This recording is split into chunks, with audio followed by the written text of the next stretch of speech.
السلام علیکم ورحمۃ اللہ۔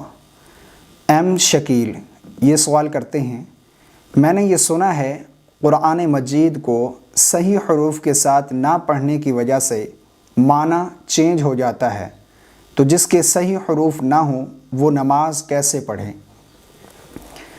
دیکھیں، جس شخص کے صحیح حروف ادا نہیں ہوتے، ایسے شخص پر واجب ہے کہ وہ صحیح حروف کو ادا کرنے کے لیے دن رات کوشش کرے۔ یعنی یہ بات اس پر واجب ہے کہ وہ اپنے حروف کو درست کرے، قرآن مجید کو صحیح حروف کے ساتھ پڑھنا سیکھے، یہ اس پر واجب ہے۔ اور اس دوران وہ صحیح حروف کے ساتھ پڑھنے والوں کے پیچھے اپنی نماز پڑھے ہو سکے تو، یا پھر جو قرآن مجید کی آیات اسے یاد ہیں، نماز کے دوران انہی آیات کو تلاوت کرے، انہی آیات کو پڑھے۔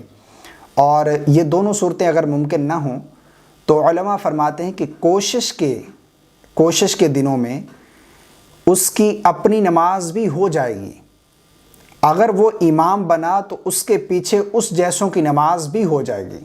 اس طرح کے در مختار، رد المختار اور بہار شریعت وغیرہ میں یہ مسئلہ موجود ہے، یعنی اس کی اپنی بھی ہو جائے گی۔ اگر ایسا شخص امام بنا ہے تو اس کے پیچھے اگر اس جیسے نماز پڑھ رہے ہیں تو ان کی نماز بھی ہو جائے گی۔ یہاں پر ایک غلطی بہت بڑی کی جاتی ہے جو کہ اکثر لوگ کر جاتے ہیں، جس کی وجہ سے علماء فرماتے ہیں کہ نماز فاسد ہو جاتی ہے۔ وہ یہ ہے کہ رکوع میں جو تسبیح پڑھی جاتی ہے، یعنی سبحان ربی العظیم، یہ جو تسبیح ہے، علماء فرماتے ہیں کہ اگر کسی شخص نے سبحان ربی العظیم کی بجائے معاذ اللہ سبحان ربی العظیم پڑھا، یعنی غا کو زا پڑھ دیا، تو اس صورت میں اس کی نماز جاتی رہی، اس کی نماز فاسد ہو جائے گی۔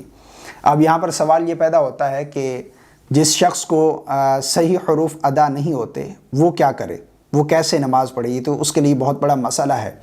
تو علماء فرماتے ہیں کہ ایسا شخص جس سے سبحان ربی العظیم صحیح ادا نہیں ہوتا، تو ایسے شخص کو چاہیے کہ وہ رکوع کی تسبیح میں سبحان ربی العظیم کی بجائے سبحان ربی الکریم پڑھے، یعنی سبحان ربی العظیم نہیں، وہ پھر سبحان ربی الکریم پڑھے تو اس کی نماز ہو جائے گی۔